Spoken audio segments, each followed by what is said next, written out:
Hi, I'm Karen, and I don't care about your pizza parties. I'm a single mom of three. They never go with their dad. I don't get every second weekend off. I have to be everything for them. And someone you know has a similar story. I'm a domestic violence survivor. There are things I just can't talk about, not because I'm ashamed, but because saying them out loud might shatter me. And someone you know has a similar story. I sat in hospital rooms with one child who had a spontaneous lung collapse and then was diagnosed with MS the following year. And my son was born with a permanent brain injury and diagnosed with cancer at 19. I've held their hands, I've held my breath, I've tried to hold it all together, and someone you know has a similar story. I help aging relatives. I'm deep in menopause and my body's doing crazy things I didn't see coming. And some days I find it hard to get out of bed, let alone focus on work. And someone you know has a similar story. And your pizza party isn't going to fix it. Neither is your mental health awareness poster taped to the break room fridge or your smiley face and positive affirmation posters that you sprinkle down the hallways at work. Because none of that changes the fact that most workplaces are not built for people going through real life hard stuff. They're built for people who can pretend everything is fine no matter what is happening.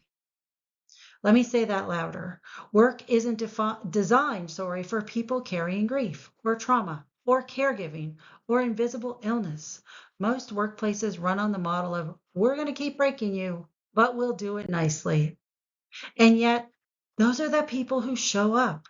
The ones barely keeping their heads above water are often the ones doing the most to hold the team together and to keep things running smoothly and successfully. But instead of support, we give them pressure, rigid hours, unrealistic performance reviews, and you absolutely must be in the office every single day to get these projects done. And they don't need cupcakes. They need coworkers who ask, how can I help? And mean it. We expect full productivity every minute of the day from people who are running on empty tanks. And then we wonder why they burn out or break down or worse, walk out and quit. This isn't a mental health issue. This is a leadership issue. It's a culture issue. It's a human issue. If your team is struggling, don't ask them to toughen up. Ask what kind of leadership would actually support them. People don't need to be micromanaged. They need to be trusted, respected, and supported like the capable adults that they are. They need to feel valued and understood and empowered so they can thrive. They need managers who notice when someone's withdrawing, someone's overwhelmed, when someone just doesn't seem to be right today, and they're just barely surviving and not even close to thriving. They need flexibility, not just in remote work, but the freedom to be human without the fear of judgment. We say, bring your whole self to work, but we mean only if that self is polished and problem free. And that has to change. Our people need to stop fearing that taking a day off means looking weak, or that they're not committed, or that they're not leadership material when that next promotion comes up. Support isn't a perk, it's a performance strategy.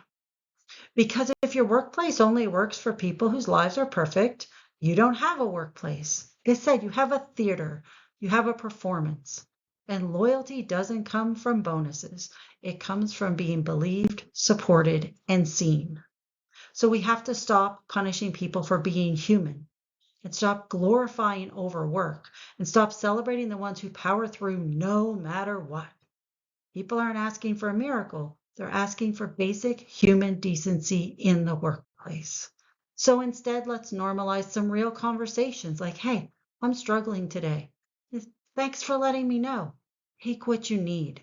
What if we stop treating life struggles as interruptions to work and start treating them as part of being human? Because when we support people through their worst, they'll give us their best, not just in productivity, but in loyalty, in legacy, in leadership. So, what if success didn't mean pretending everything's fine, but creating a space where it's safe not to be? Make work tolerable for the people going through hard things, and you won't just keep good employees. you will build a workplace worth staying for.